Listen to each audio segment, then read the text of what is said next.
تاریخ میں ایسے کم ہی افراد گزرے ہیں جنہوں نے اپنے حوصلوں اور لازوال صلاحیتوں کے بلبوتے پر نہ صرف دنیا کو تسخیر کیا بلکہ آتی دنیا تک اپنے نام کو بھی امر کر دیا۔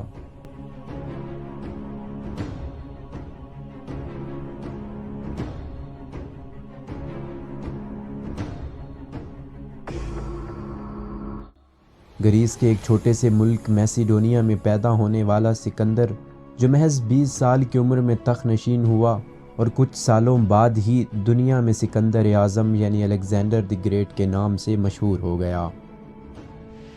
دی رائز آف الیگزینڈر کے اس سیریز میں ہم آپ کو بتائیں گے کہ کیسے 20 سالہ نوجوان دنیا کو فتح کرنے کے خواب سے نکلا اور محض 10 سال کے عرصے میں آدھی سے زیادہ دنیا کا مالک بن گیا۔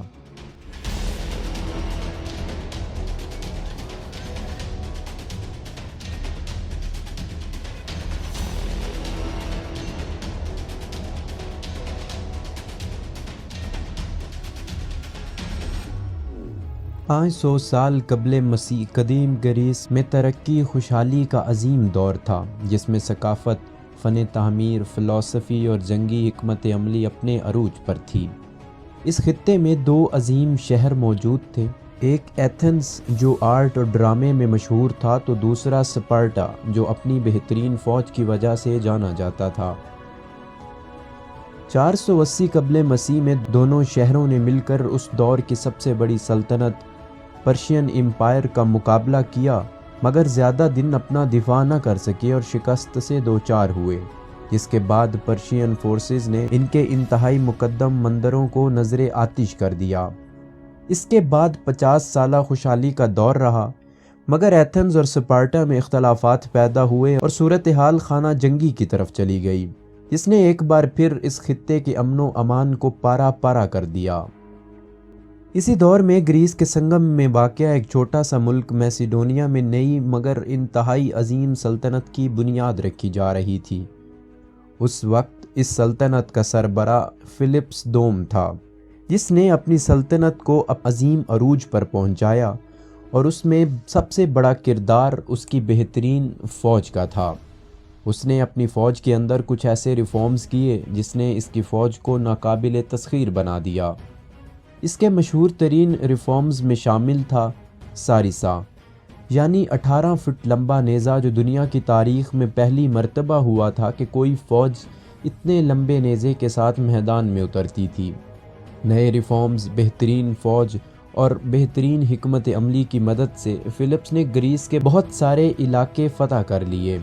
اب اس کا اگلا ہدف تھا پرشین امپائر، لیکن اس سے پہلے کہ فلپ پرشین امپائر کے خلاف اپنی فوجی مہم جوئی کا آغاز کرتا، 336 BC میں فلپس اپنے ہی محافظوں کے ہاتھوں قتل کر دیا گیا۔ اس کے قتل کے بعد اس کا 20 سالہ بیٹا الیگزینڈر تخت نشین ہوا۔ عمر چھوٹی مگر ارادے اور حوصلے فلک بوز تھے۔ یہ انتہائی جوشیلا اور زیرک انسان تھا، جس کو اس دور کے بہترین فلسفر اور ایک تجربہ کار جرنیل ارسطوٹل کی شاگردی نصیب ہوئی، جس نے اس کی شخصیت کو مزید 4 چاند لگا دیے۔ الیگزینڈر اپنے باپ کے ادھورے خواب کو پورا کرنا چاہتا تھا، مگر اس سے پہلے ضروری تھا کہ وہ اپنی بادشاہت کو مضبوط کرتا۔ اس لیے الیگزینڈر نے سب سے پہلے تمام تر خطرات اور بغاوتوں کو کچلنے کے بعد وہ اب اپنے باپ کے ادھورے خواب کو پورا کر سکتا تھا۔ الیگزینڈر نے ایک بڑا لشکر اپنے ساتھ لیا اور 334 BC میں پرشین امپائر پر حملہ آور ہو گیا۔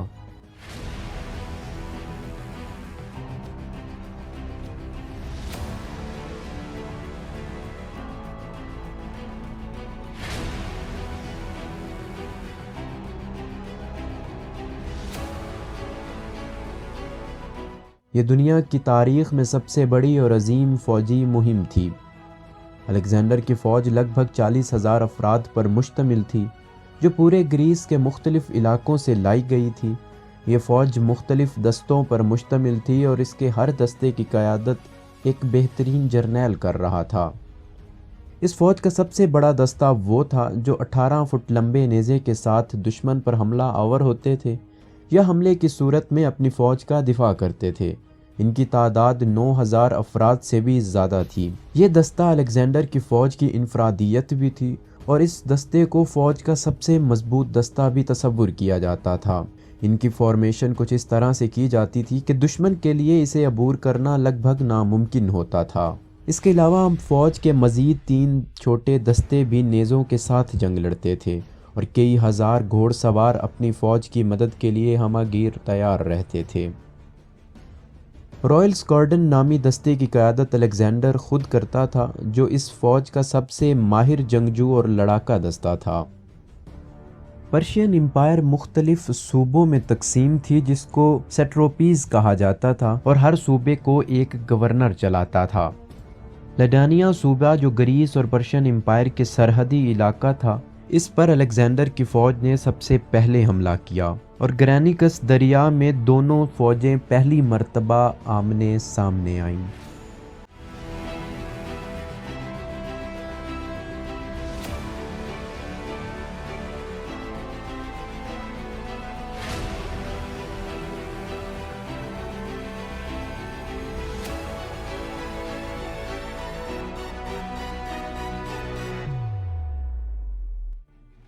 پرشین فوج نے دریا کے دوسرے کنارے پر اپنی پوزیشن لے لی۔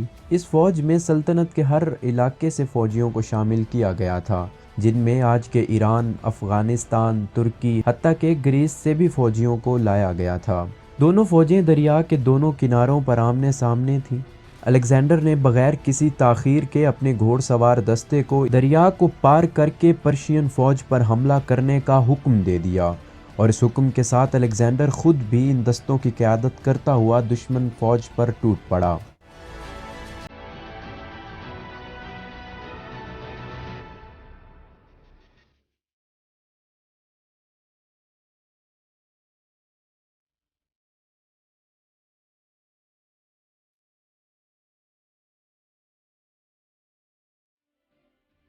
یہ حملہ آغاز میں تو پرشین فوج نے بری طرح ناکام بنا دیا، اور ایک وقت ایسا آیا کہ الیگزینڈر کو اپنی جان کے لالے پڑ گئے جب وہ خود دشمن فوج میں گھر گیا اور ایک سپاہی نے اس کے سر پر ایسا زوردار وار کیا کہ اس کے ہیلمٹ کے 2 ٹکڑے ہو گئے، مگر اس کے ہیلمٹ نے اس کے سر کو محفوظ رکھا اور اس کو کوئی زخم نہ آیا۔ الیگزینڈر کو دشمنوں میں گرا دیکھ کر اس کے فوجی نے بغاوت کی اور اپنے ہی بادشاہ پر حملہ کر دیا، مگر یہ حملہ اس کے ایک جرنیل نے ناکام بنایا اور یوں الیگزینڈر کی جان بچا لی۔ الیگزینڈر کی فوج کا اس جنگ میں کیا حال ہوا؟ کیا وہ کامیاب ہوئے یا پھر پرشین امپائر کے خلاف پہلی ہی جنگ میں شکست سے دوچار ہوئے؟ یہ سب ہم آپ کو بتائیں گے دی رائز آف الیگزینڈر کی قسط نمبر 2 میں۔ امید کرتے ہیں کہ ہماری آج کی کاوش بھی آپ کو پسند آئی ہوگی۔ مزید اس طرح کی معلوماتی ویڈیوز کو دیکھنے کے لیے ہمارے چینل پر بنے رہیے۔ آپ کی سماعتوں کا بہت بہت شکریہ۔